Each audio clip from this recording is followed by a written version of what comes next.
Lietuvos regiono partijos šūkis atvirumas ir drąsa veikti. Taip ir dirbame. Atvirai kalbam apie regioninės, nacionalinės ir tarptautinės problemas. Ar tai būtų pandemija, Uršula von der Leyen yra interesų konflikto židinyje.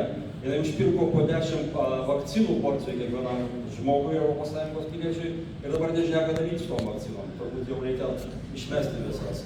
Bankų klientų teisų apsauga, su kuria dirbau šitą problemą Lietuvos Respublikos Seime, ištyriau krizę ir tą krizės tyrimą pristatėm tarptautiniams, netgi globalioms finansų institucijoms ir to pagrindu buvo padaryta Baltijos šalių finansų krizės tyrimas. Finansinių technologijų darbo grupę įsteigiau. Revoliutas, prorusiškas bankas, 4 metus negauna licenzijos Jungtinėje karalystėje, Lietuvoje jis veikia ir visoje Europos Sąjungoje veikia. Didžiulė problema ir didžiulė rizika.